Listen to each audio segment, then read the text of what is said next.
All right, welcome boys and girls. This is our next sales training in the wondrous line of sales training videos. Today's is complicated. If I teach it right, it's going to be bam, man, I knocked one out of the park, fantastic. Send your prizes, throw your roses, write your letters, tell your congressman to have me speak. I get it, it's going to be amazing. If I don't, you're going to scratch your head and go, that boy's an idiot. And I get that, because this could be one that I may not cross the lines correctly, and I want to. And it's also one that it's very sensitive material, so I'm going to work real hard not to overly upset or offend, because that will lock up getting the knowledge across. But I'm going to try to go over things. We are a product of our thoughts. You are your beliefs. You are your belief systems. There's a lot of detail to this. There's a lot of background I should do. You're going to have to trust me. If you want to research, call. We'll discuss another time. But let it suffice to say, you are your belief systems. And your belief systems are your thoughts. Your thoughts are your ideas. What you have come to think, what you have come to develop in ideas, what you have come to believe, your philosophies, if you will, define you. Like it or not, they do. Intentional or not, they do. If you're somebody that understands yourself, that's why. You're somebody that, oh, if I could only find myself, that's why. Whether you want it to be or not, it is. You will judge the world from your filter. You will be impacted by the world from your filter. If I take a devout Muslim and a devout Christian and give them the exact same stimuli, in certain areas they're going to react exactly the same. In certain areas they're going to react totally differently. From a human-animal standpoint, here's the crazy thing. Take these two genetic pieces of DNA and swap them at birth. So that, and I know you already thought it, this is the white guy and this is the brown guy. The white guy's raised by the brown people, the brown guy by the white people. And there's an assumption here because it automatically changes, because in the white culture, the brown guy would have been treated different than the white. And in the brown culture, the white guy would have been treated. But let's assume everybody in their culture is raising them is colorblind and can't tell they're different. The white guy is now, with his DNA, raised hardcore devout Muslim, and the brown guy Christian. And believe it or not, their culture is going to impact their religion more than their DNA. We like to think, impossible, I could never have been a Muslim, for they're evil and I am Christian. And the reality is, if you've been raised there, you probably would have. Hate to say it, but it's more cultural, because it is who you are on your thoughts and belief systems. We now give them the exact same stimuli. The reactions are going to be different, and they're going to be exactly different according to the other way. Why? Because you're not your DNA. You are your beliefs. You are your thoughts. Even if you don't want to be, you have to be. There's a number of brilliant philosophers throughout the centuries, and it's not a topic that's been discussed largely in the last 100 years. We've got science and evolution, all that has filled that void. Not answered it, just filled it for something new to fight about. But epistemology, the study of how we know anything. And there was a huge school of thought that's still dominant today if you push people, that believed you don't really exist. The corporeal form, physical form, does not exist. There's just a consciousness that a godlike being or whatever places images in, and you perceive the reality of physicality and other items. Anyone debating, or any of you that just had a flashback moment of the movie Matrix, that concept obviously had blatant impact on the guy that wrote that movie. And no, I haven't met him or hung out with him. I'm just telling you it did. Even if you didn't know it did, it did. That is where that fit comes. That philosophy has permeated our culture. When you realize it's one of the reasons when you saw it, somebody was like, oh, that's brilliant. That could really be. Of course it could. It's been fed into you so that you have the core system for believing that. And ooh, that is a wonderful topic for another day. I really need to try to remember that and cover that. But that's not for today's. You are incapable of seeing the world any way but your eyes. You're incapable of perceiving things any way but yourself. You're incapable of reacting any way other than your thoughts, beliefs, and ideas have led you to be. I'm going to give you a little caveat that's not part of what I'm teaching today. This is self-help for anybody that wants it. The only way to change, the only way to better yourself, the only way to expand yourself, the only way to become a greater person is to continue to add to your knowledge database of ideas. Continue to stretch your beliefs. Continue to gain your philosophies.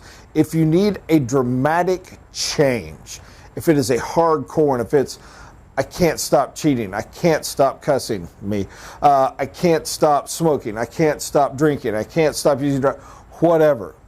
The only way to change that is a massive, hardcore shift of core concepts, ideas, and beliefs.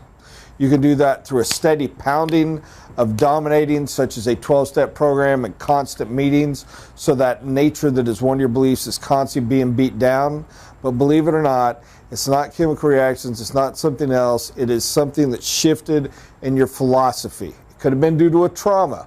I'm not saying this is all sweet and innocent, I'm not saying it's all just logical thought, but it had to happen. A dramatic, hardcore shift. One of the reasons we say when somebody becomes converted, especially us Protestant Christians, which by the way I do believe in, is there is such a dramatic shift of philosophy, such a complete, total new light bulb, laser knife cut through our concepts. We truly have become a new being. We truly have whole new view. It's the world has opened up. I see things I hadn't seen before. I have new ideas. It is brand new. And it really is. You truly are a new creature. You have accepted such a dramatic, complete shift of philosophy that you have an absolute new outlook on life. But the difference is you now see it from that point. And there's another one here that's a great lesson for another day, but that'll be a Sunday school lesson. I'll try to remember to teach that as well. What I want to go with on all this, for those of you that have stayed with me this long, is the fact that no longer pointing this into you, I want you to point it to somebody else. You have, I'm leaning, I'm trying to do my drawing for you, stick woman. And I'm only going to denote female by giving it long hair. She's always happy. You cannot make, and there's a long story to this, and I said I was going to try not to offend, so I'm going to skip my long story. You cannot make stick woman make the decision you want unless you have the time to completely rewrite her philosophies, unless you have the time to completely rebalance her ideas, her beliefs.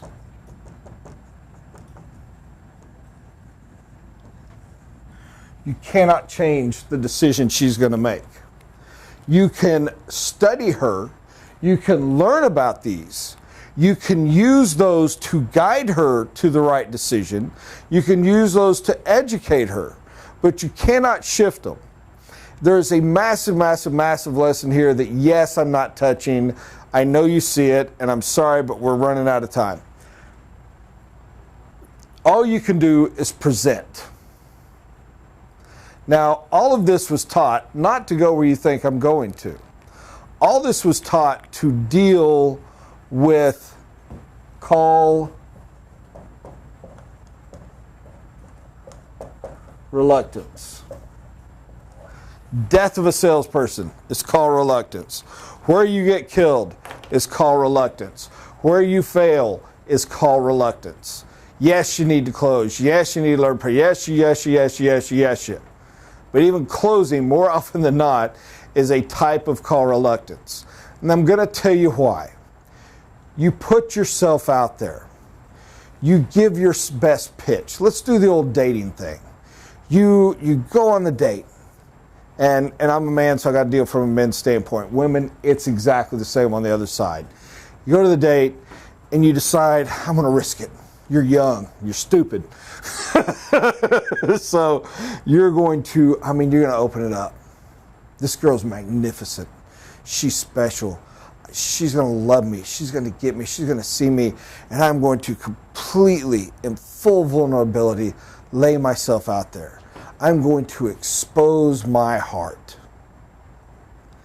And when she sees that, she's going to realize I'm special, and I'm special for her, and this is going to be great. And if you're lucky, and you're one of the few, you did it in the right way. You didn't do it in a way that freaked her out. You didn't do it in a way that scared her. You didn't do it in a way that made it seem overcommitted. You didn't do it in a way that made her nervous. Are you seeing why, by the way, she's going to say no? Because you haven't learned how to do all that right yet. You're just a young man, but you do it, and you put it out there.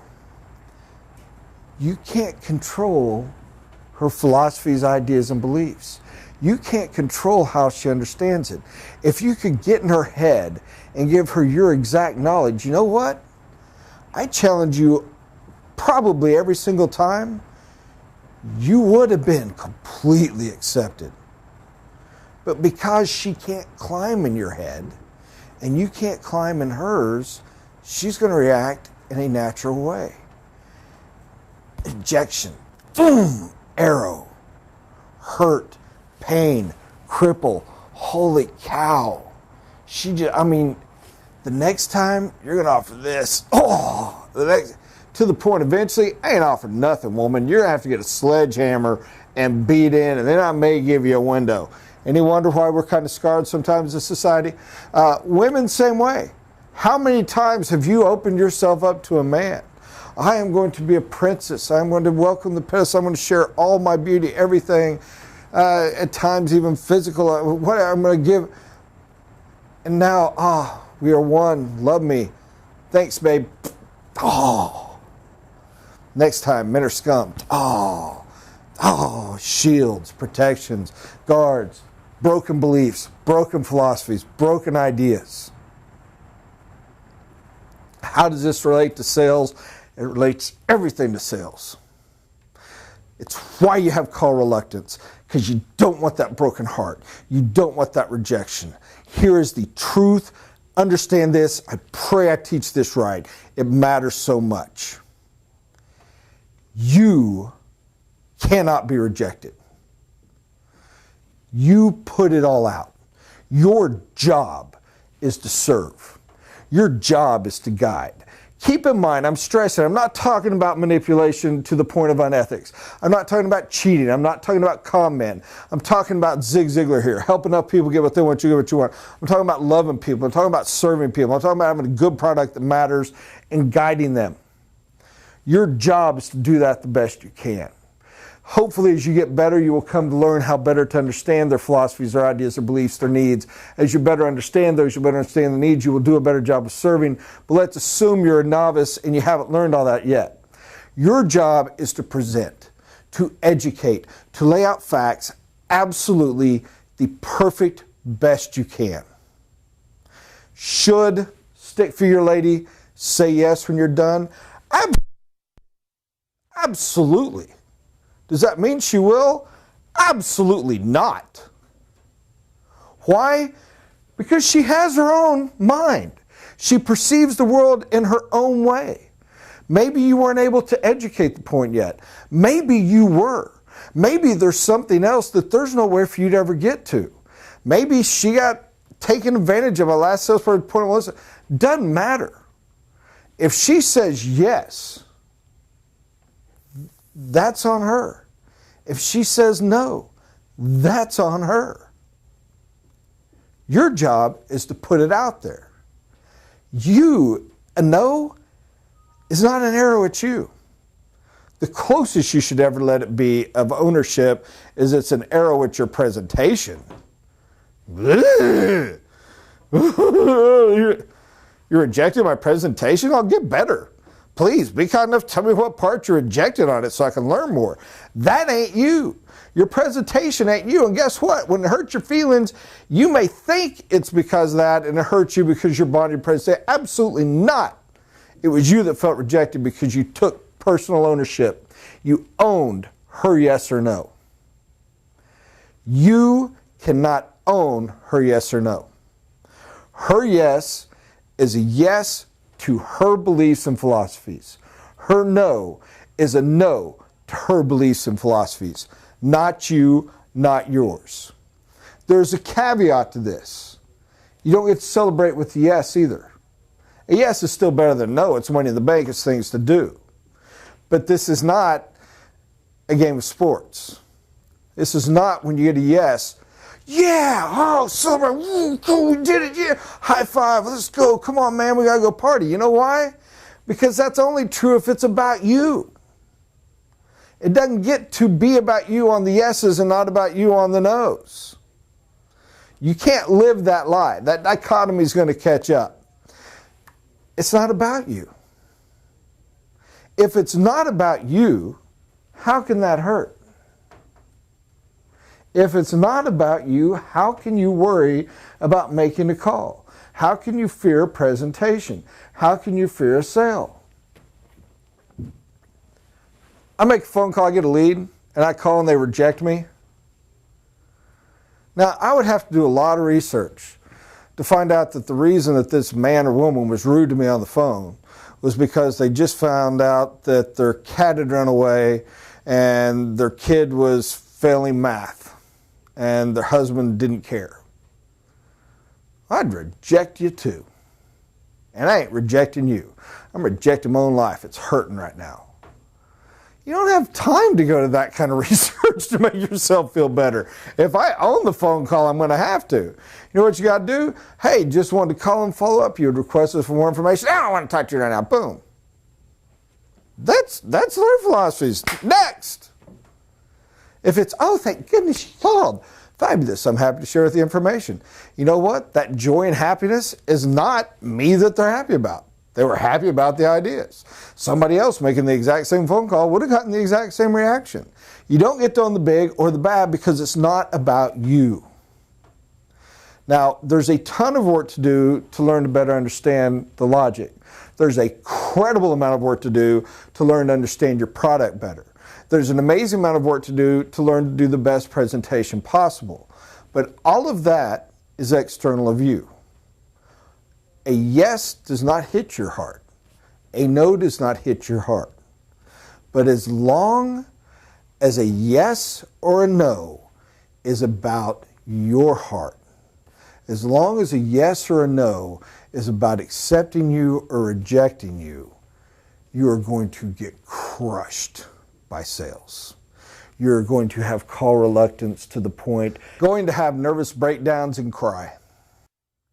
You're going to become an alcoholic to buffer the pain. Understand, you cannot control somebody else's ideas. They cannot control yours. Present, let them own their decision. It's not on you to own it. It's on them. Let them own it. Don't pick it up. Don't take it on.